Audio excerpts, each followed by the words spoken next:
इस सत्य ज्ञान को ग्रहण करके अपना कल्याण करा लेवे और ज्यादा अग्रम मग्रम ना कर सके मन, क्योंकि मन शीघ्र इस जीव को सत्य मार्ग पर नहीं लगने देता और अन्य साधनाओं में इसको कितना ही लगा दे तुरंत लग जाता है। जैसे आप पहले कोई साधना कर रहे हो, उसके अतिरिक्त आपको कोई 4 साधना और बता दे एक्स्ट्रा, वो भी कर लोगे।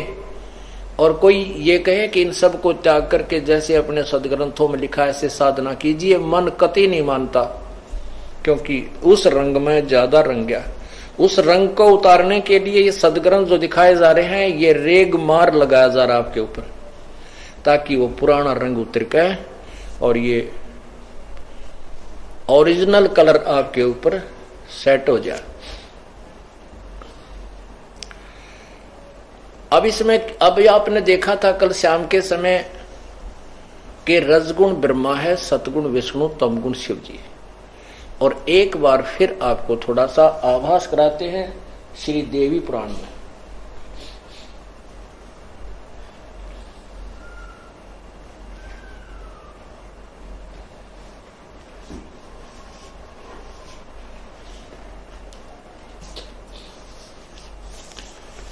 ये देखिएगा देवी पुराण,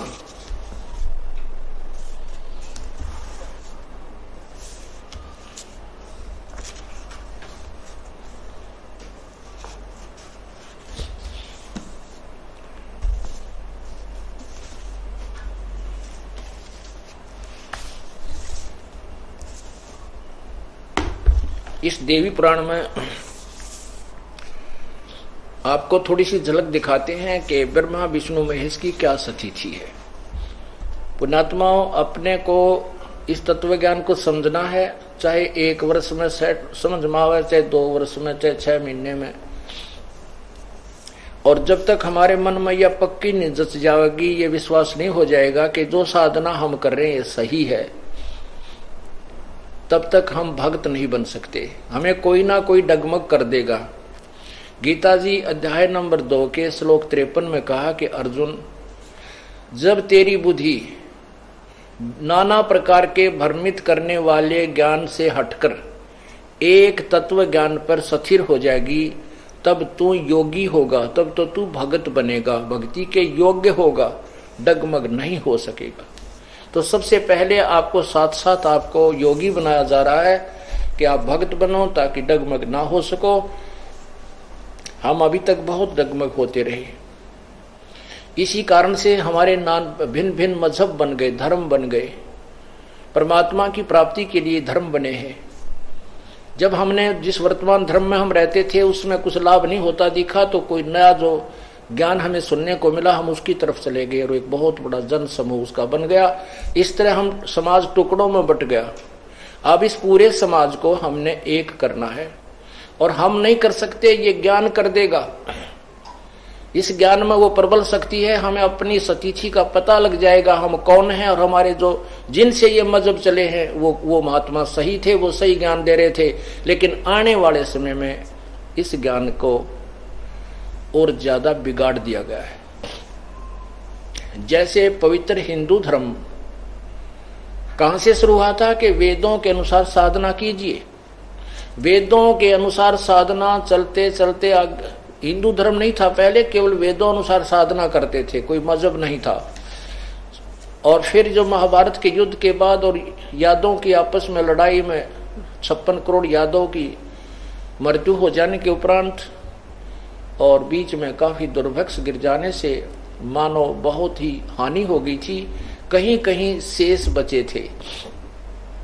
फिर भी धार्मिकता शेष थी। जैसा भी कोई महापुरुष मिला उसने उस समाज को परमात्मा को की दिशा दी, तो वो हिंदू कहलाए। हिंदू धर्म के अंदर ब्रह्मा विष्णु महेश को दृढ़ कर दिया गया कि ये पूर्ण परमात्मा है, इन्हीं की भक्ति से मोक्ष होगा। और साथ में वो ये भी कहा करते थे कि वेद ही सुपीरियर ज्ञान है, वेदों जैसा ज्ञान नहीं है। और आज हम देख रहे हैं कि पवित्र हिंदू धर्म के अनुयायी और वो संत और ऋषि महर्षि ना वेदों के विषय में जानते थे और न ही पुराणों के विषय में वो जानते थे, हमारे को केवल भ्रमित कर गए। अब आपके समक्ष उन्हीं पुराणों को दिखाया जा रहा है और उन्हीं हिंदी भी साथ है, संस्कृत भी विद्यमान है और कुछ केवल हिंदी अनुवादित है। उन दोनों को क्योंकि हिंदी अनुवादित में भी वो गोलमोल कर गए, अनुवादकर्ताओं को पूर्ण ज्ञान नहीं था, इसलिए हम शिक्षित हैं। हम दोबारा उन मूल ग्रंथों को देख करके अनुवाद स्वयं भी कर सकते हैं, क्योंकि हमारे पास मास्टर की है, हमारे पास वो तत्व ज्ञान है जिसे सब शब्द ग्रंथ सदग्रंथ खुल जाते हैं। उसके ज्ञान से फिर हम थोड़े से ही शिक्षित होने कारण ही इसको सारे सदग्रंथों को खोल सकते हैं।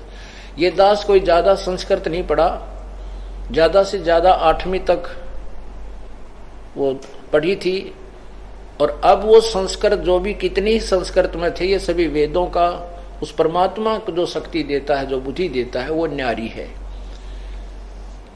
और उसी से ये सब सदग्रंथ सुलझ जाते हैं उसकी कृपा से। परमात्मा ने तो बहुत करिश्मे दिखाए हैं। एक भैंसे से वेद बुलवा दिए थे कबीर परमात्मा ने, और ये दास तो इंसान है, मनुष्य है, वो तो पता नहीं किससे वेद यानी ज्ञान कहलवा दे, वो परम शक्ति है। तो अब आपके समक्ष फिर दिखाते हैं देवी पुराण के अंदर ब्रह्मा विष्णु महेश की क्या सचिथि है।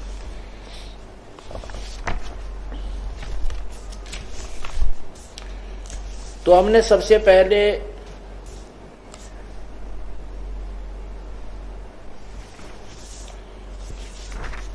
ये बात पक्की करनी है, इस बात को दृढ़ता से ग्रहण करना है कि हम जिस मार्ग पर लगे हैं वो वास्तव में ठीक है कि नहीं। जैसे हम कहीं सफर कर रहे हैं, यात्रा कर रहे हैं, और किसी ने हमें बता दिया ये रास्ता आपके ही शहर की तरफ जा रहा है, हम चल रहे हैं क्योंकि निरसंशय होकर चल रहे हैं। आगे जाकर के कोई कह देता है कि तुम तो गलत जा रहे हो, ये रास्ता आपके उस नगर की तरफ नहीं जा रहा, तो हमें तुरंत रुक जाना चाहिए और उसको अच्छी तरह वेरीफाई करके फिर आगे प्रस्थान करना लाभदायक है। अभी तक आप अपने अपने धर्मों के अनुसार साधना सभी कर रहे थे, और ये दास रास्ते में खड़ा होकर आपको सबको कह रहा है कि ये रास्ता आपका पूर्ण मोक्ष का नहीं है, आप जो साधना करेंगे पूर्ण नहीं है। तो आपको विचार करना चाहिए, और सदग्रंथों को किस आधार पर मना किया जा रहा है उनको दोबारा टटोल लेना चाहिए। और फिर भी आप मानते हो कि हमारा मार्ग ठीक है तो जाइए, कोई दबाव नहीं किसी पे, लेकिन एक बार वेरीफाई अवश्य कीजिए। ये देखिएगा शिवपुराण ना श्री देवी पुराण, श्रीमद देवी भागवत, ये कहां से प्रकाशित है ये देखिएगा नीचे।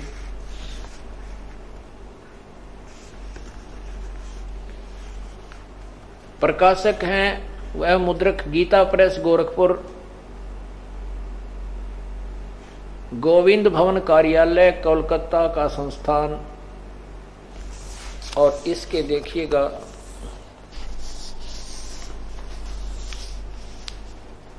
श्रीमद देवी भागवत 3रा स्कंद, नीचे देखो। जन्मजय ने पूछा, भगवान आपने अंबा यज्ञ अर्थात परम पवित्र नवरात्र व्रत करके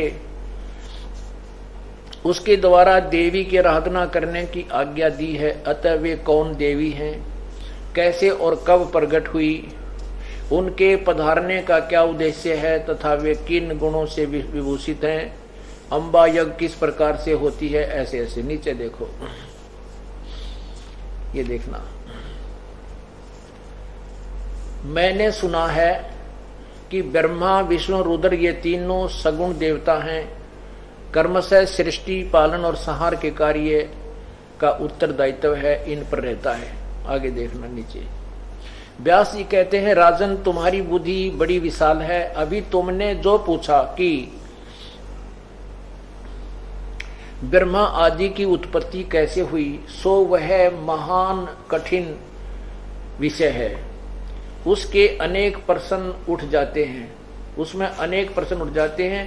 यही प्रश्न पूर्व समय में मैंने नारद जी से किया था। नीचे देखो, व्यास जी कह रहे हैं कि मैंने कहा, मुने अच्छा, नारद जी कहते हैं कि व्यास जी ने मुझे बताया कि मुने आप बुद्धिमान हैं, मुझे यह बताने की कृपा कीजिए। व्यास जी पूछ रहे कि वह इस विस्तृत ब्रह्मांड के प्रधान कर्ता कौन है मुनिवर? यह ब्रह्मांड कहां से उत्पन्न हुआ दिविजवर? साथ ही यह भी बताइए कि यह ब्रह्मांड विनाशशील है अथवा सदा रहने वाला? इसकी रचना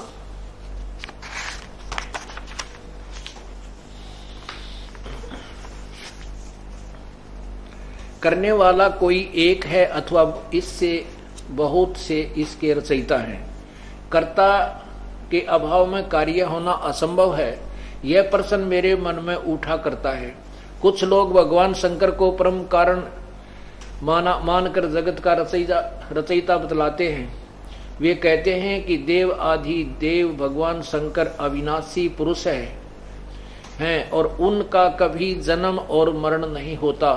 वे आत्मा में रमण करने वाले देवताओं पर भी उनका शासन बना रहता है। तीनों गुण रहते हुए भी उनसे वे निर्लिप्त रहते हैं। वे संसार रूपी सागर के उद्धार करने वाले आदि आदि। दूसरे कई लोग कहते भगवान विष्णु की प्रशंसा किया करते हैं। वे शक्तिशाली पुरुष हैं, व्यक्त अखिल ऐश्वर्य के संपन्न परब्रह्म परमात्मा हैं। उनकी कृपा से भक्ति मुक्ति दोनों सुलभ हो जाती हैं। आगे देखो, कुछ दूसरे लोग ब्रह्मा जी को सृष्टि का प्रधान कारण बताते हैं। आगे देखो, अब यहां से देखें, कितने ही ऋषि श्रेष्ठ मुनि कहते हैं कि जो निरंजन निराकार निर्लेप निर्गुण अवरूप एवं व्यापक ब्रह्म है, उन्हीं से जगत की सृष्टि हुई है। कहीं कहीं वेद और उपनिषदों में भी वे भी ब्रह्म तेजों में बतलाए गए हैं। वे ही ब्रह्म तेजों में बतलाए गए हैं, यानी ज्योति निर्गुण। वे प्रधान पुरुष हैं, हजारों मस्तकों, आंखों, कानों, हाथों और चरणों से संपन्न है, आदि आदि। आगे देखो, अब नारद जी ने अपने पिता ब्रह्मा जी से पूछा। मैंने कहा, पिताजी, यह संपूर्ण ब्रह्मांड कैसे उत्पन्न हुआ? आपने सम्यक प्रकार से इसकी रचना की है अथवा विष्णु इस विश्व के रचयिता हैं या शंकर ने इसकी सृष्टि की है? जगत प्रभो, आप विश्व के आत्मा हैं, सच्ची बात बताने की कृपा करें। किन देवताओं की पूजा करनी चाहिए और कौन देवता सबसे बड़े एवं सर्वसमर्थ हैं? निष्पाप ब्रह्मा जी, इन सभी प्रश्नों का समाधान करके मेरे हृदय के संदेह को दूर करने की कृपा कीजिए। सत्यवती नंदन व्यास जी इस प्रकार मेरे प्रश्न करने पर लोक पितामह ब्रह्मा जी मुझसे कहने लगे। ब्रह्मा जी ने कहा, बेटा, मैं इस प्रश्न का क्या उत्तर दूं? यह बड़ा ही जटिल प्रश्न है। आगे देखो, आज्ञा देखना, नीचे ये रह गया इसी में।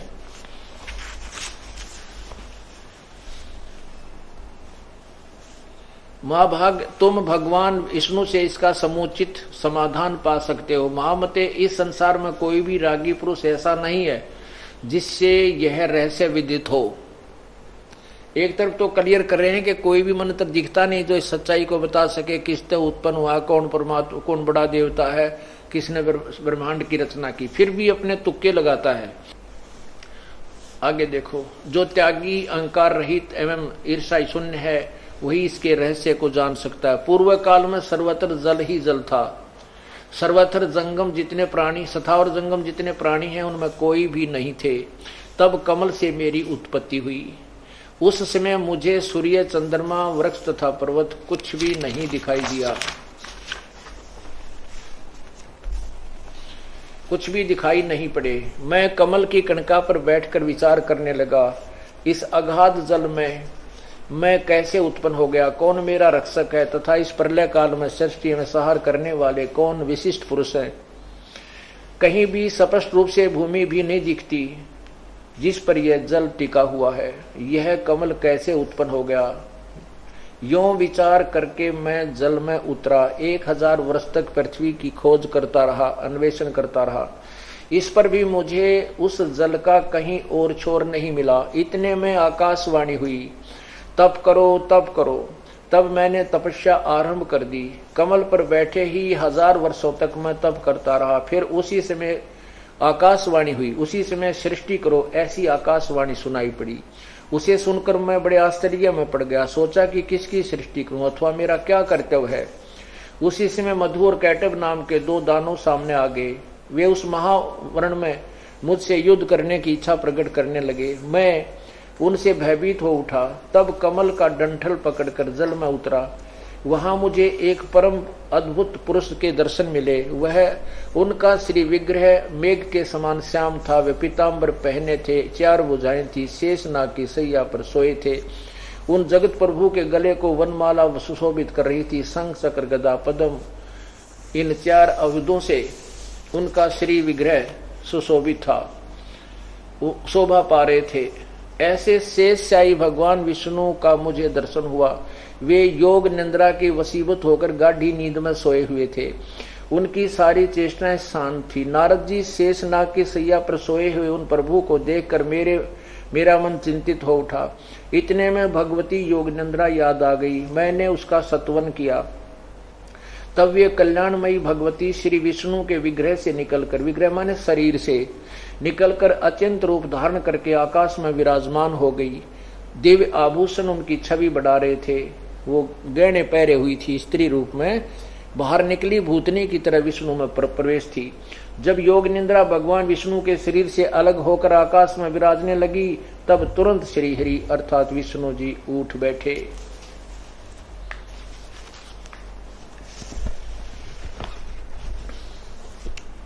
अब यहां तक कि जो आपने देवी पुराण पढ़ा, इसको दोबारा संक्षिप्त में बताता हूं। जन्मेजय जो थे ये पांडवों का पोता था और इसने व्यास जी से पूछा कि इस ब्रह्मांड के रचने वाला कौन है। कोई तो इस दुर्गा को बताता है, कोई ब्रह्मा को, कोई विष्णु को, कोई शिव जी को। व्यास जी कहते हैं कि राजन यही शंका मेरे मन में थी, मैंने नारद जी से पूछा था। नारद जी कहता है कि यही प्रश्न मैंने अपने पिता से पूछा था। व्यास जी जो तुम मुझसे पूछ रहे हो। अब ब्रह्मा जी बता रहे हैं कि जब मैं कमल के ऊपर मेरी उत्पत्ति हुई तो उस समय कुछ भी नहीं था, जल ही जल था, केवल एक कमल दिखाई देता था जिसके ऊपर मैं विराजमान था। 1000 वर्ष तक तो मैं उस ढूंढता रहा कि कोई थल दिखाई दे जा, कहीं कोई पृथ्वी दिखे, कहीं नहीं मिला, जल के अतिरिक्त कुछ नहीं था। उसी समय आकाशवाणी हुई कि तप करो। पुण्यात्मा ये ध्यान से सुनना, क्योंकि ये तत्व ज्ञान के अंदर बहुत काम आएगा आपके। क्योंकि वेद तो बाद में ब्रह्मा जी को मिलते हैं। ये जो आकाशवाणी ये काल ने कर दी, ये अपने तरीके से जीव को भ्रमित करता है और शास्त्र विरुद्ध साधना करवा के अपने जाल में फंसा लेता है। ब्रह्मा जी ने तप किया, 1000 वर्ष तक तप किया। जब तप करके इसने बैटरी चार्ज कर ली, सिद्धियां प्राप्त होगी इसको, क्योंकि किए कर्म का फल ये देते हैं और तप से राज्य मिलता है। जब इसकी बैटरी चार्ज होगी तब कहा कि तुम सृष्टि करो। जैसा आपने कल शिव पुराण में पढ़ा था, रुद्र संहिता के अंदर, उसमें लिखा था कि ये काल भगवान सदाशिव महाशिव कहता है कि ब्रह्मा और विष्णु जो तुमने सृष्टि और सतिथि रूपी जो कर्त प्राप्त किए हैं, ये तप करके प्राप्त किए हैं और मैंने खुश होकर तुम्हें दिए। अब वही यहां पर बात है कि ब्रह्मा जी तप करके उसको कहा सृष्टि करो। अब कहते हैं मैंने सोचा भी सृष्टि किसकी करूं, ये सोच ही रहा था। इतने काल ने 2 मधु और कैटब नाम के राक्षस भेज दिए, जिनसे डर कर वो ब्रह्मा उस कमल के डंठल को पकड़कर और नीचे सपीडता उतरा। आगे क्या देखा कि इस दुर्गा ने और काल ने विष्णु जी को एक शेष नाग के ऊपर बेहोश करके डाल रखा है। ये क्या करते हैं, जब तीनों पुत्र उत्पन्न हो जाते हैं, इनको कोमा में रखते हैं, बेहोश रखते हैं, अचेत रखते हैं। इनकी परवरिश जारी रखते। जब ये युवा हो जाते हैं इनको ऐसे सचेत कर देते हैं, इनको पता नहीं तुम किस तरह उत्पन्न हो गए, इनको आप नहीं पता तुम्हारा पिता कौन है। इस प्रकार जब ब्रह्मा जी नीचे आए तो विष्णु जी बेहोश पड़े थे। उसमें से एक औरत स्त्री निकली, प्रेत की तरह बाहर, प्रेतनी की तरह बाहर खड़ी होगी, वो दुर्गा अन्य रूप धारण करके ये विष्णु जी के अंदर प्रवेश थी और उसको अचेत करके डाला हुआ था। वो बाहर निकल आकाश में दिखाई देने लगी, गहने पहरी हुई थी, स्त्री स्वरूप था। फिर विष्णु जी उठ जागे। 5000 वर्ष तक विष्णु जी मधु कैटभ के साथ लड़ते रहे। मधु कैटभ 2 राक्षस भगवान विष्णु से नहीं मर पाए। फिर वही औरत जो स्त्री ऊपर थी दुर्गा, वो नीचे आई सुंदर स्त्री के रूप में, और मधु कैटभ उसकी तरफ गंदी नजर से देखने लगे। तब पीछे से पकड़कर श्री विष्णु जी उनको मार पाए। एक तो यहाँ पर यह सिद्ध हो गया कि विष्णु जी समर्थ नहीं है, जो 5000 वर्ष तक 2 राक्षसों को मारने में भी असफल रहे, असमर्थ रहे। इतने में कहते हैं अब मैं और विष्णु 2 थे, ब्रह्मा जी कह रहे। इतने में रुद्र यानी शिव जी भी वहां प्रकट हो गया। फिर हम तीनों को दुर्गा ने कहा कि तुम तीनों अपना अपना कार्य करो। सतीथि, उत्पत्ति, सतीथि और संहार, ये तुम्हारे तीनों के एक एक कार्य। तब हमने कहा कि माता कहीं पृथ्वी नजर नहीं आ रही, अब हम ये कार्य कैसे करें। तब दुर्गा मुस्कुराई और कहा कि अब तुम्हें एक अद्भुत दृश्य दिखाती हूं। आकाश से काल ने एक विमान भेजा, इनकी फड़क निकालने के लिए, इनका भ्रम मिटाने के लिए। कहीं ये तुम अपने आप को पूर्ण परमात्मा मान बैठो, तुमसे ऊपर और शक्ति है। विमान में बैठाया, ऊपर आकाश में विमान भेज दिया। ऊपर क्या देखा, एक ब्रह्मा और देखा, एक विष्णु और देखा, एक शिव और देखा, एक ब्रह्मलोक और देखा, वहां इंद्र और देखा। उसके बाद ये दुर्गा के पास गए और दुर्गा वहां जाकर के इनको पता चला कि ये तो हमारी माँ है और हम इससे उत्पन्न हुए हैं। अब आपको यही जो दास ने बोल के सुनाया है इस देवी पुराण में देखिए, यही तीसरा स्कंद चल रहा है। ये तीसरा स्कंद और ये श्रीमद् देवी भागवत, संक्षिप्त देवी भागवत। अब हम यहाँ आगे हैं। विष्णु जी के शरीर से अलग होकर आकाश में विराजने लगी। तुरंत ही श्री हरि उठ बैठे। उन्होंने मधु और कैटभ के साथ 5000 वर्षों तक बड़ी घमासान लड़ाई की। तब वे दैत्य मरे। पहले देवी के कटाक्ष से मधु और कैटभ मोहित हो गए थे। उसके बाद भगवान विष्णु ने गोद में लेटाकर उन्हें प्राणों से रहित कर दिया। अब वहां मैं और भगवान विष्णु 2 थे, ब्रह्मा जी कह रहे हैं। वहीं पर रुद्र भी प्रकट हो गए। हम तीनों को भगवती अध्याशक्ति के दर्शन हुए। उन्हें देखकर मन मुग्ध हो गया। हमने उनकी उत्तम स्तुति की। तब वे आदि शक्ति हम लोगों से कहने लगी। देवी ने कहा, ब्रह्मा, विष्णु और महेश, तुम भली भांति सावधान होकर अपने अपने कार्य में संलग्न हो जाओ। सृष्टि, सतिथि और संहार तुम्हारे कार्य है। ब्रह्मा जी कहते हैं, भगवती अध्याशक्ति की ये वाणी बड़ी मधुर थी, सुंदर और सुखप्रद थी। हमने वह स्पष्ट सुनी। हम लोगों ने उनसे कहा, माता, हम किस प्रकार इन प्रजाओं के सर्जन आदि कार्य करने में सफल हों। विस्तृत भूमि का अभाव है, सभी स्थान जल मगन है। हमारी बात सुनकर उन कल्याण स्वरूपिणी भगवती का मुखमंडल मुस्कान से भर गया। इतने में एक सुंदर विमान आकाश से उतर आया। तब उन देवी ने हमें आज्ञा दी, देवताओं, निर्भीक होकर इच्छा पूर्वक इस विमान में प्रवेश कर जाओ। ब्रह्मा, विष्णु और रुद्र, आज मैं तुम्हें एक अद्भुत दृश्य दिखलाती हूँ। हमने भगवती की बात सुनकर उसे श्रोधार्य कर लिया। उस रतन जड़ित विमान पर चढ़कर हम लोग आराम से बैठ गए। यहाँ देखो, देवी ने अपने सामर्थ्य से विमान को आकाश में उड़ा दिया। ब्रह्मा जी कहते हैं, मन के समान तीव्र गति से चलने वाला वह विमान जिस अपरिचित स्थान पर गया, वहां संपूर्ण फलों से लदे हुए अनेक सुंदर वृक्ष थे। आगे एक अत्यंत सुंदर नगर दिखाई पड़ा। अद्भुत 4 द्वारी उस नगर की छवि बढ़ा रही थी। उसमें बहुत से ऊंचे ऊंचे महल थे। उचित स्थान पर यज्ञशाला बनी थी। उस नगर को देखकर उसका परिचय प्राप्त करने की मन में इच्छा उत्पन्न हुई। सोचा यह स्वर्ग हो, पर किसने इसकी रचना की। वस्तुतः वह नगर का बड़ा ही अद्भुत था। वहां के राजा देवता के समान देव पुरुष थे।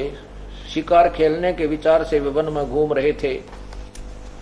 उन्हें तथा विमान पर बैठे हुए भगवती जगदम्बिका को हमने देखा। इतने में हमारा विमान हवा का बल पाकर आकाश में मंडराने लगा। अक्षर भर के बाद ही एक दूसरे सुंदर प्रदेश में जा पहुंचा। वहां हमने देखा अनुपम नंदन वन था। परिजात की सघन छाया के नीचे सुरभि गौ बैठी थी। उसमें ही ऐरावत हाथी विराजमान था। सैकड़ों अप्सराएं, यक्ष, गंधर्व और विद्याधर उस पराजित पारिजात के उपमन में गाते विहार कर रहे थे। देखा तो वहां एक महाभाग इंद्र भी थे। ये ब्रह्मलोक में पहुंच गया इनका विमान। उनके समीप उनकी प्राण प्रिय सची विद्यमान थी। वह स्वर्ग के सदृश देखकर आश्चर्यचकित हो गई। यहाँ देखो, इतने में हमारा विमान तेजी से चल पड़ा और वहां दिव्य धाम ब्रह्मलोक में जा पहुंचा। संपूर्ण देवता उस नगर के सामने मस्तक झुकाया करते हैं। वहां एक दूसरे ब्रह्मा विराजमान थे। ये काल की लीला है सारी। वहां एक दूसरे ब्रह्मा विराजमान थे। उन्हें देखकर भगवान शंकर और विष्णु को बड़ा आश्चर्य हुआ। सभा लगी थी। आगे देखो, भगवान शंकर और विष्णु ने मुझसे पूछा, चतुरानन, ब्रह्मा जी कह रहे हैं मेरे से पूछा उन्होंने कि ये अविनाशी ब्रह्मा कौन है। मैंने उत्तर दिया, मुझे कुछ पता नहीं। सृष्टि के अधिष्ठाता ये कौन है? भगवान मैं कौन हूं, ये कौन है, हमारा उद्देश्य क्या है? इस उलझन में मेरा मन चक्कर काट रहा है। इतने में मन के समान तीव्रगामी वह विमान तुरंत वहां से चल उड़ पड़ा और कैलाश के सुरभि शिखर में पहुंचा। यहाँ देखो, वहां विमान के पहुंचते ही एक भव्य भवन से त्रिनेत्रधारी भगवान शंकर निकले। ये काल 3 स्थानों पर रहता है। रजगुण प्रभावित और तमगुण युक्त उन अलग अलग ये बना रखे हैं। तो वहां पहुंचे तो भगवान शंकर निकले। वे नंदी वृषभ पर बैठे थे। उनके 5 भुजाएं थी।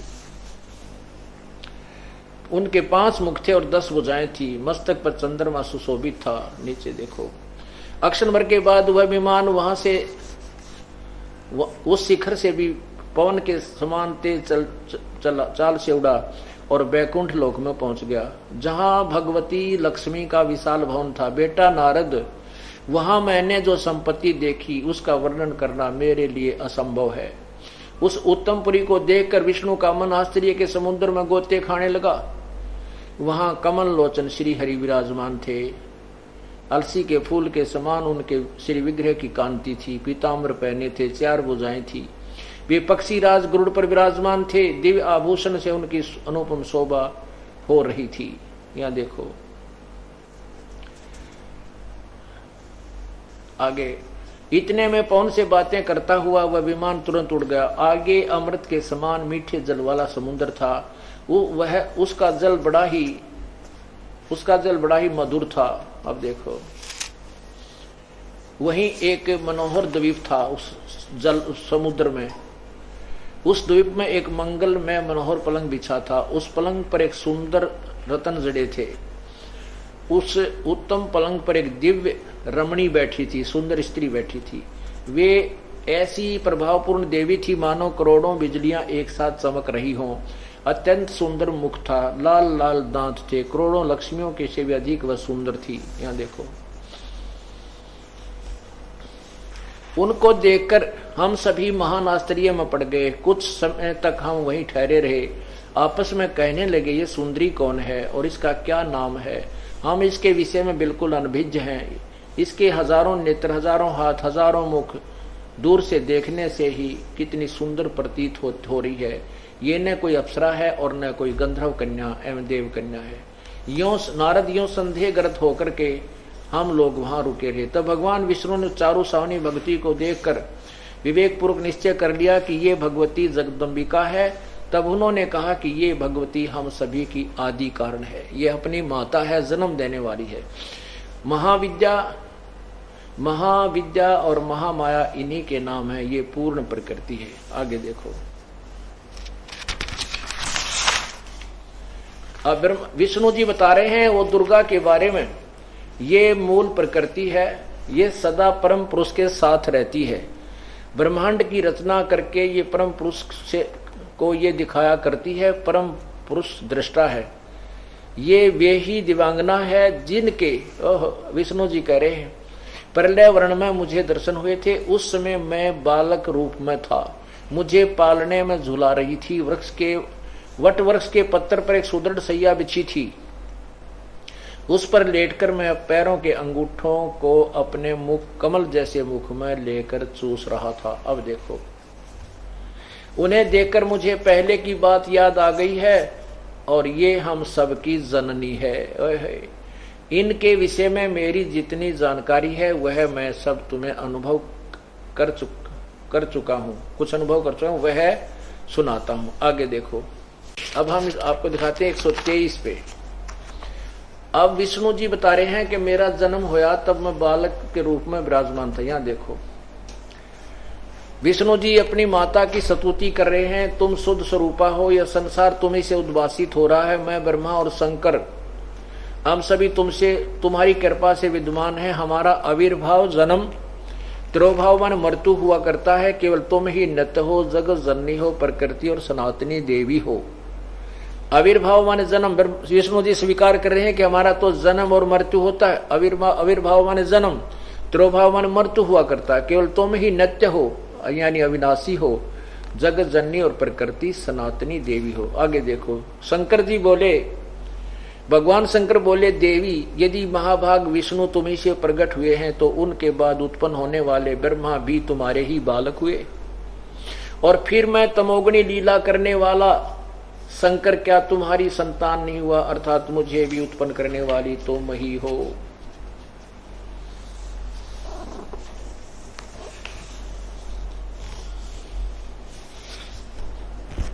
और तीनों गुणों के बारे में और देखिए इसी में नीचे, रजगुण ब्रह्मा है, सतगुण विष्णु। यही आपने पढ़ा कि क्या मैं तुम्हारी संतान नहीं हूं, अर्थात मुझे भी उत्पन्न करने वाली तुम ही हो। नीचे देखियो,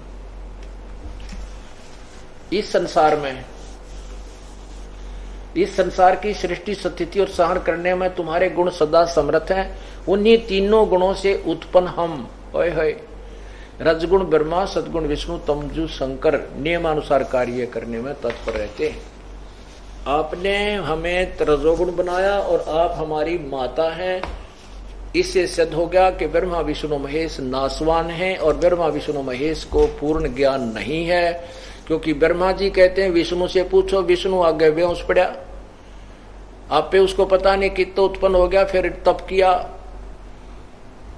अब विष्णु जी की बुद्धि भी आपको थोड़ी सी और दिखा देता हूं कि विष्णु जी को कितना ज्ञान है। ये देखिएगा, यही देवी पुराण, यही देवी, ये 28 पृष्ठ से देखते हैं, इधर देखो, संक्षिप्त देवी भागवत और पृष्ठ नंबर 28 पे नीचे देखो। नारद जी ने कहा महाभाग व्यास जी, तुम इसी विषय में जो पूछ रहे हो, ठीक यही प्रश्न मेरे पिताजी ने भगवान श्री हरि से किया था। ब्रह्मा ने, देवादि देव भगवान जगत के स्वामी हैं, लक्ष्मी जी उनकी सेवा में उपस्थित रहती हैं, दिव्य कौस्तुभमणि उनकी शोभा बढ़ाती है, वे शंख चक्र और गदा लिए हुए रहते हैं, पीताम्बर धारण करते हैं, 4 भुजाएं हैं, वक्ष सतल पर श्री वत्स चिन्ह चमकता रहता, वे चराचर जगत के आश्रय दाता हैं। विष्णु जी की महिमा कार्य है जगन नारद जी, और उसी को सर्वस्व बता रहा। आगे देखो ये विष्णु जी क्या कहते हैं अपने बारे में। जगत गुरु एवं देवताओं के भी देवता हैं, वे जगत गुरु जगत प्रभु भगवान श्री हरि महान तप कर रहे थे। विष्णु जी तप कर रहे थे, उसकी समाधि लगी थी। यह देखकर मेरे पिता ब्रह्मा जी को बड़ा आश्चर्य हुआ, अतः उन्होंने अपनी जानकारी के लिए इच्छा प्रकट की। ब्रह्मा जी ने पूछा, प्रभो आप देवताओं के देवता, अध्यक्ष के अध्यक्ष, जगत के स्वामी, भूत भविष्यत एवं वर्तमान सभी जीवों के एकमात्र शासक हैं। भगवान फिर आप क्यों तपस्या कर रहे हैं और किस देवता की आराधना में ध्यान मगन है? मुझे असीम आश्चर्य तो यह हो रहा है कि आप देवेश्वर एवं सारे संसार के शासक होते हुए भी समाधि लगाए बैठे हैं। नीचे देखो, ब्रह्मा जी के विनीत वचन सुनकर भगवान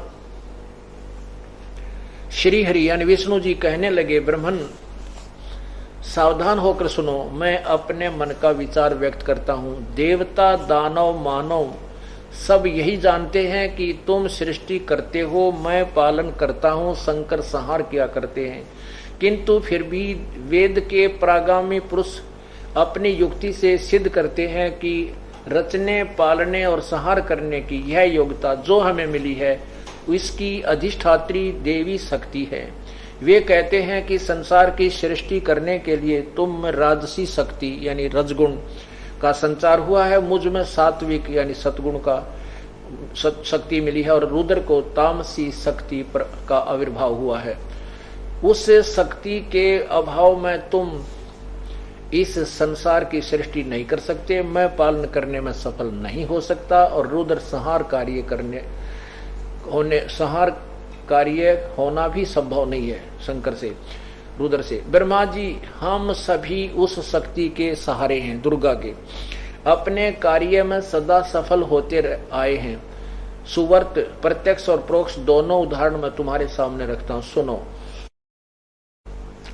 यह निश्चित बात है कि उस शक्ति के अधीन होकर ही मैं इस शेष नाग की सैया पर सोता और सृष्टि करने का अवसर आते ही जाग जाता हूँ। मैं सदा तप करने में लगा रहता हूँ। उस शक्ति के शासन से मैं कभी मुक्त नहीं रह सकता। कभी अवसर मिलता है तो लक्ष्मी के साथ सुखपूर्वक समय बिताने का सौभाग्य प्राप्त होता है। मैं कभी तो दानों के साथ युद्ध करता रहता हूँ। अखिल जगत को भय पहुंचाने वाले दैत्यों को विकराल शरीरों का शांत करना मेरा प्रमुख कर्तव्य हो जाता है। यहाँ देखो, अब इसमें क्या कहा है कि मैं सदा तप करने में, यहाँ देखो, मैं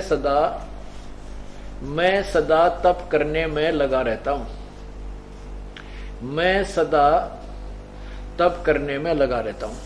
इससे सिद्ध है कि ये काल भगवान इन कोई बैटरी चार्ज कराता है, आकाशवाणी करता। अच्छा, आगे और कमाल कर रखा इसने। ये आगे भगवान विष्णु कहता है कि ये इस देवी से अतिरिक्त कोई भगवान नहीं है, यही पूर्ण परमात्मा है। इनकी बुद्धि देखो, ये देखो।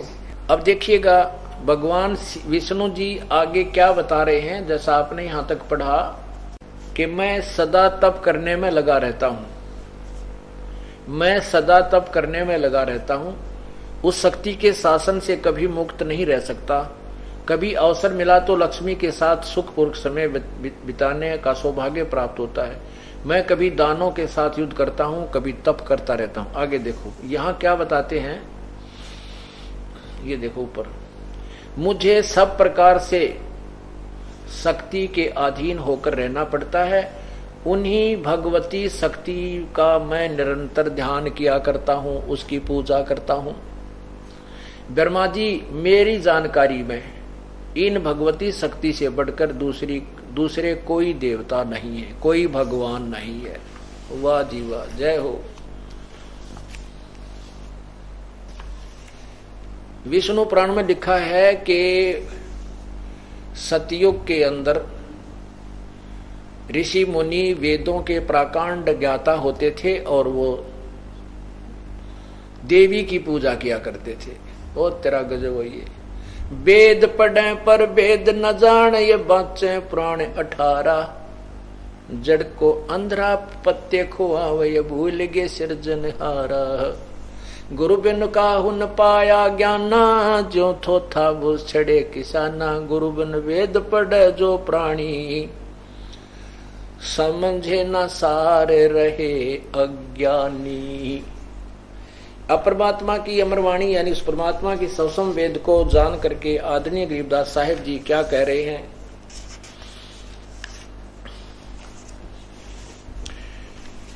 माया और धर्मराया कहिए, विष्णु ब्रह्मा विष्णु महेश्वर माया और धर्मराया कहिए। इन पांचों मिल पर पंच बनाया वाणी हमरी लइए। ब्रह्मा विष्णु महेश माया ये दुर्गा और धर्मराय इस निरंजन को भी कहते हैं, काल को, क्योंकि इसने कहा था मैं धर्म का राज करूंगा, सत्य का राज करूंगा, मैं जैसा कर्म कोई प्राणी करेगा उसका वैसा ही फल दूंगा, कोई परिवर्तन कोई फेरबदल नहीं करूंगा। तो इसने कर्म ही उल्टे ला दिए हमारे करवाने के लिए, जैसे तप करो, अब जैसा कर्म करे वैसा फल दे देता है। तो यहाँ क्या बताते हैं, ब्रह्मा विष्णु महेश्वर माया और धर्मराया कहिए, इन पांचों मिल पर पंच बनाया वाणी हमरी लइए। इन पांचों ने मिलकर ये तुम्हें फंसा रखा है। जैसे गीता जी अध्याय नंबर 7 के मंत्र 12 से 15 में तो ज्योति निरंजन ब्रह्मा विष्णु महेश को दोषी बनाकर आप अलग हो गया, कहता है ये त्रिगुणमयी माया बड़ी खतरनाक है, ये जीव को उलझाए रखती है। और परमात्मा कहते नहीं, ये भी आपको अधूरा ज्ञान बता रहा है, ये पांचों मिलकर तुम्हें फंसा रहे हैं। हमारी वाणी को लेना माने लहिए, यानी समझ जाना। जैसे संकेत के तू संकेत को ही पकड़ लेना, उसको लेना माने बड़ी सावधानी से ध्यान पूर्वक विचार करना। ब्रह्मा विष्णु महेश्वर माया और धर्मराया कहिए, इन पांचों मिल पर पंच बनाया वाणी हमरी लइए। हमारी वाणी को हमारे ज्ञान को समझना, ध्यान से सुनना। इन पांचों मिल जीव अटकाए, युगन युगन हम आन छुटाए। इन पांचों ने मिलकर जीव फंसा रखे हैं और युग युग में आकर के कबीर परमात्मा कहते हमने इनको छुटवाया, इनको सच्चा ज्ञान बताया और अपने भगवान की जानकारी दी जो कति छुपा रखी थी। इन पांचों मिल जीव अटकाए, हम युगन युगन हम आन छुटाए। बंदी छोड़ हमारा नामम, अजर अमर है अस्थिर ठामम। बंदी छोड़ हमारा नामम, हमारा नाम बंदी छोड़ है, कबीर साहब कहते हैं। और यजुर्वेद 5वें अध्याय के 32वें श्लोक में लिखा कि कबीर अंगारी असी बंभारी असी। अंगारी माने पापों का शत्रु, यानी पाप नाश करने वाला, और बंभारी माने बंधनों का शत्रु, कर्मों के बंधन का नाश करने वाला। बंदी छोड़ वो कबीर परमात्मा है, कबीर असी। पीर पैगंबर कुतुब ओलिया सुर नर मुनिजन ज्ञानी, एत्या को तोरा ना पाया ये जम के बंधे परायणी। पीर पैगंबर कुतुब ओलिया और ये सुर देवता मुनिजन और ये ज्ञानी, इनको तोरा पाया नहीं, ये तो काल के बंधे प्राणी। ये तो काल के ही जाल में उसी डोरी में बंधे रहे। सुर नर मुनि जन 33 करोड़ी, सब बंधे सभी निरंजन डोरी। काल के ही रस्से से बंधे हुए हैं, वही इनको जैसे नचाता है ये नाच रहे हैं, क्योंकि इनको तत्व ज्ञान नहीं था। ब्रह्मा विष्णु महेश को पूर्ण ज्ञान नहीं है, तो आम पुजारी को, हिंदू धर्म के जो ज्ञाता और विद्वान पुरुष ऋषि महर्षि, वो कहां से लाएंगे वो ज्ञान? तो वो ज्ञान तो पूर्ण परमात्मा ने स्वयं आकर बताया। वो कहते हैं युगन इन पांचों मिल जीव अटकाए, युगन युगन हम आन छुटाए। छुटाया से जाएगा, तत्व ज्ञान बताया जाएगा, फिर आपकी आस्था यहां से हट जाएगी, उस परमात्मा के पाने की चाह बढ़ जाएगी। जैसे गीता जी अध्याय नंबर 2 के श्लोक 46 में कहा है कि अर्जुन, जैसे बहुत बड़े जलाशय की प्राप्ति के उपरांत उस छोटे जलाशय में जैसी आस्था प्राणी की रह जाती है, ऐसी ही उस तत्व ज्ञान के आधार से पूर्ण परमात्मा की महिमा से परिचित हो जाने के उपरांत अन्य भगवानों में आपकी आस्था इतनी ही रह जाएगी। जैसे पहले ये सिंचाई के साधन ना कोई ट्यूबवेल थे और न ही ऐसी कोई व्यवस्था नहरों की थी, केवल तालाब, बहुत बड़े तालाबों के आश्रित रहते थे, उसी से सिंचाई करते थे, उसी से पीते थे, उसी से पशुओं को पिलाते थे। और वो जलाशय छोटे जो होते हैं, जोहड़, वो यदि 1 वर्ष वर्षा ना हो तो वो सूख जाते हैं, समाप्त हो जाते हैं, वो पर्याप्त नहीं होते। उसके स्थान पर एक बहुत बड़ी लेक मिल जाए, झील, जो 10 वर्ष भी वर्षा ना हो तो भी जल उसका समाप्त ना हो, और उस जलाशय के, उस बड़ी झील लेक की प्राप्ति हो जाने के उपरांत आपकी श्रद्धा उस जोड़ में, उस छोटे तालाब में जैसी रह जाएगी। वो छोटा तालाब बुरा नहीं लगता क्योंकि उसमें भी जल है, लेकिन वो अस्थायी है, वो हमें सदा सुखी नहीं कर सकता। और उस झील की प्राप्ति हो जाने के बाद, दरिया के मिल जाने के उपरांत, फिर हम निश्चिंत हो जाते हैं कि अब इसका जल कभी नष्ट नहीं होगा, और अपना डेरा वहां से उठाकर उसके साथ किनारे पर लगा लेते हैं। तो ऐसे ही इस पूर्ण परमात्मा की प्राप्ति के ज्ञान के ऊपर प्राप्ति के उपरांत इसकी महिमा से परिचित हो जाएंगे कि हम कभी नहीं मृत्यु होगी, हमारे को कोई कष्ट नहीं होगा, और साधना करनी है भगवान की, तो क्यों ना हम ये साधना करें जिससे हम पूर्ण मोक्ष प्राप्त करें। तो ऐसे ही ब्रह्मा विष्णु महेश हमने बुरे नहीं लगेंगे, क्योंकि ये भी राहत देते हैं, पर ये खुद भी सूख जाएंगे, ये भी आप भी मरेंगे, ये आप भी नाशवान हैं। तो हमने उस अविनाशी परमात्मा की प्राप्ति के लिए प्रयत्न करना चाहिए, और उसी को प्राप्त करके हम सुखी हो सकते हैं। सो पीर पैगंबर कुतुब ओलिया सुर नर मुनिजन ज्ञानी, इतना को तो रा ना पाया ये काल का बंधे प्राणी।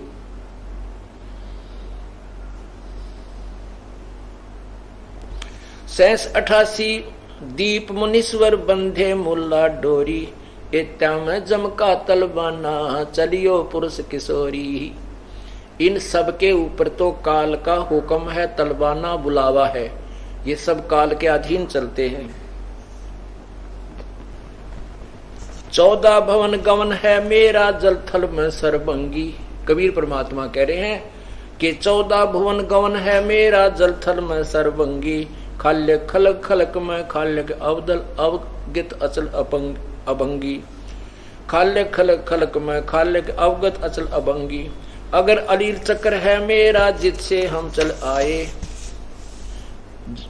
पांचों पर परवाना मेरा बंद छुटावन धाये। इन पांचों के ऊपर हमारा हुक्म चलता है, ब्रह्मा विष्णु महेश और दुर्गा और काल के ऊपर, और हम तुम्हारी बंद छुटाने के लिए यहां आए हैं।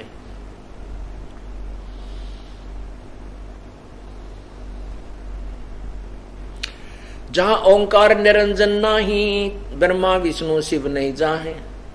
जहां करता नहीं जान भगवाना, काया माया पिंड न प्राणा। पांच तत्व तीनों गुण नाही, जोरा काल उस द्वीप न जाही। अमर करूं सतलोक पठाऊं, ताते बंदी छोड़ कहाऊं। फिर क्या बताते हैं, माया आद निरंजन भाई, अपने जाए आप खाई। ब्रह्मा विष्णु महेश्वर चेला, ओहंग सोहंग का है खेला। शिकर सुन में धर्म अन्यायी, जिन शक्ति डायन मैल बठाई। लाख ग्रासै नत उठ दूती, माया आद तकत की कूती।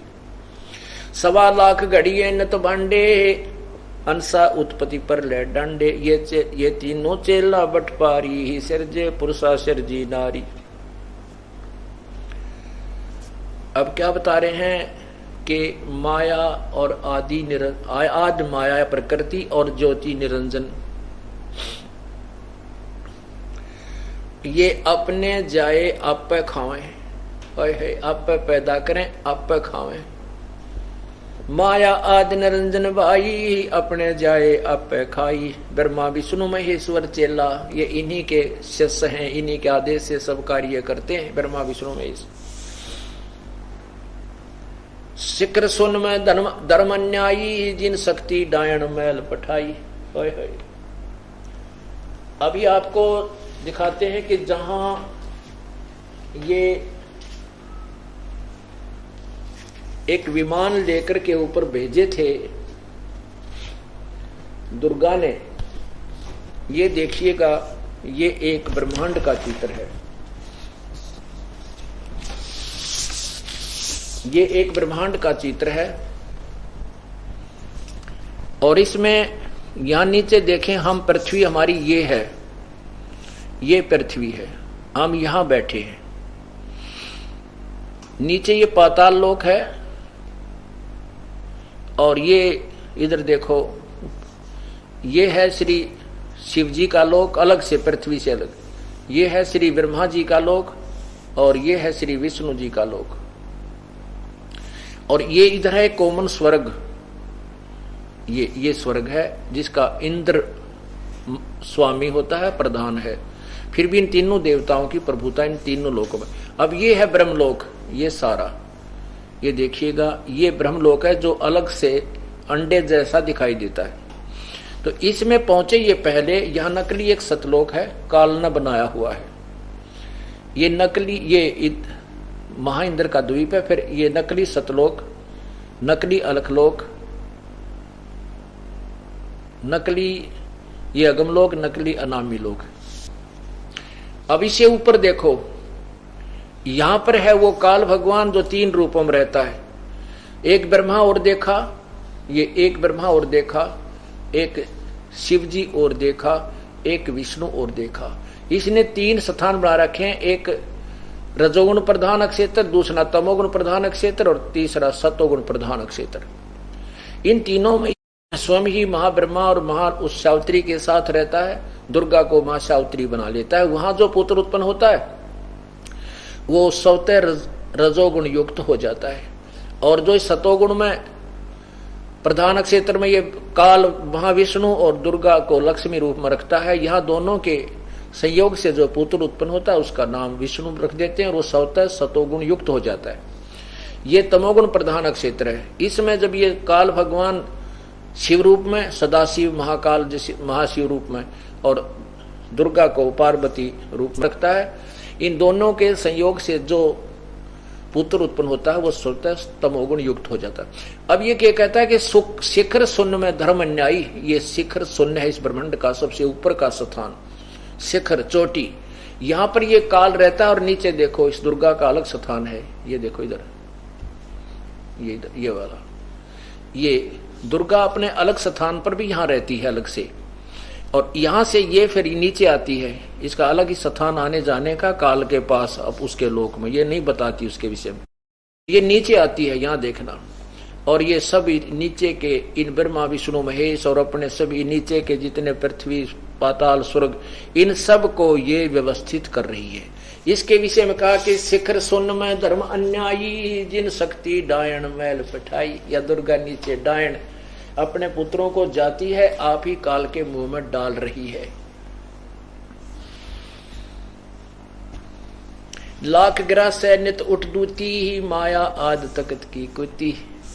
अब माया माने जाल।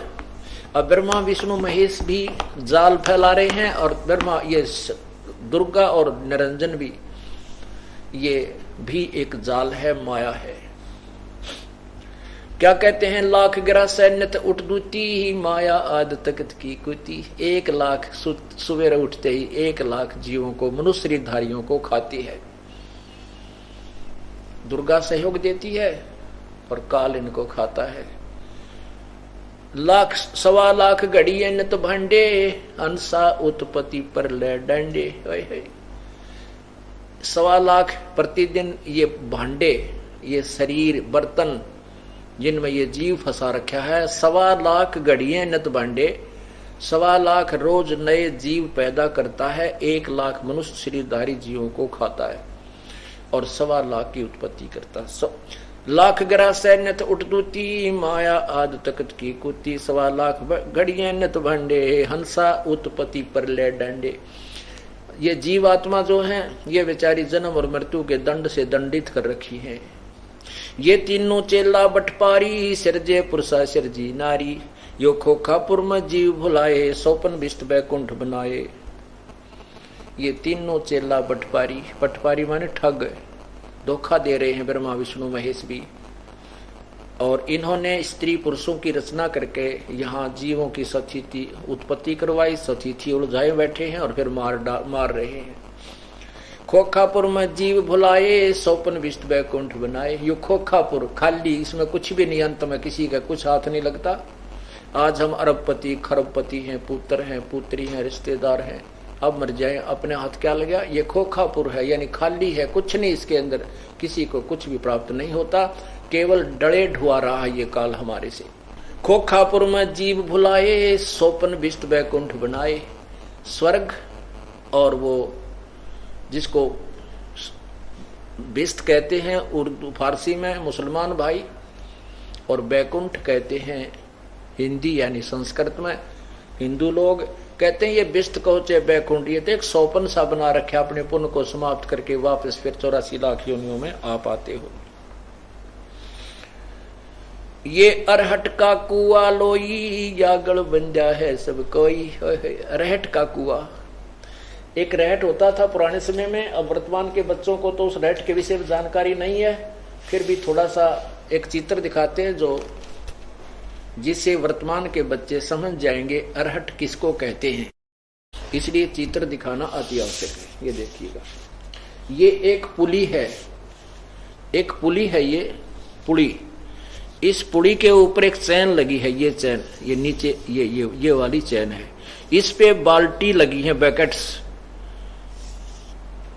और ये बाल्टी, ये चैन पुली घुमाई जाती है। पहले बैल से या ऊंट से चलाई जाती थी कोल्लू की तरह, और ये नीचे आती है खाली, और यहां से भर के, ये यहां से आती है खाली, इधर से चल के भर के आती है। ये आगे चलो, और यहां से आकर के यहां खाली होती है, और यहां एक प्लेटफार्म सा होता है, इससे ऊपर से आगे खेतों में चली जाता है ये पानी सिंचाई के लिए। तो ये यहां से ऊपर खाली होगी, फिर नीचे आई, यहां से भरी, फिर ऊपर गई, फिर खाली हुई, फिर यहां से आई, और फिर यहां से फिर ये खाली होगी, फिर नीचे आई, और ये फिर भरी, फिर नीचे आई, फिर भरी, फिर खाली हुई। कहते हैं ये रहट का कुआ लोई, है ये अरहट का कुआ लोई यागल बंजा है सब कोई। कीड़ी कुंजर और अवतारा हरहट डोर बंधे कई बारा। जैसे ब्रह्मा विष्णु महेश भी मरेंगे, 7 ब्रह्मा की मृत्यु के बाद एक विष्णु की मृत्यु, 7 विष्णु की मृत्यु के बाद एक शिव की मृत्यु, और 70,000 जब शिव मर जाएंगे तो एक ब्रह्मांड में एक इस काल भगवान की मृत्यु। इसलिए गीता अध्याय नंबर 4 के श्लोक 5 में कहा कि अर्जुन तेरी और मेरी बहुत से जन्म हो चुके, तू नहीं जानता मैं जानता हूं। अध्याय 4 के ही 9 श्लोक में कहा कि मेरे जन्म और कर्म अलौकिक हैं। अब ज्यादा डिटेल यहां नहीं, अब यही बताना चाहेंगे। कीड़ी कुंजर और अवतारा ये अरहट डोर बंधे कई बारा। शेष महेश गणेश्वर ताही हरहट डोर बंधे अब सब आही। शुक्रादिक ब्रह्मादिक देवा हरहट डोर बंधे सब खेवा। ये कोटिक करता फिरता देखा हरहट डोर कहूं सुन देखा। ये चतुर्भुजी भगवान कहावे हरहट डोर बंधे सब आवे। ये है खोखापुर का कुआ इसमें पड़ा सो निश्चय मुआ।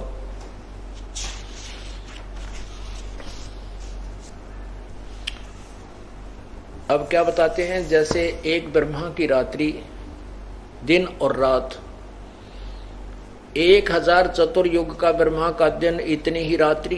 एक चतुर्युग में 43,20,000 वर्ष। ऐसे 1008, वैसे लमसम 1000 मानते। 1000 चतुर्युग का ब्रह्मा का दिन इतनी रात, 30 दिन रात का महीना, 12 महीना का 1 वर्ष, 100 वर्ष की आयु ब्रह्मा जी की। और इससे 7 गुना विष्णु की, विष्णु से 7 गुना शिव की, फिर भी मृत्यु।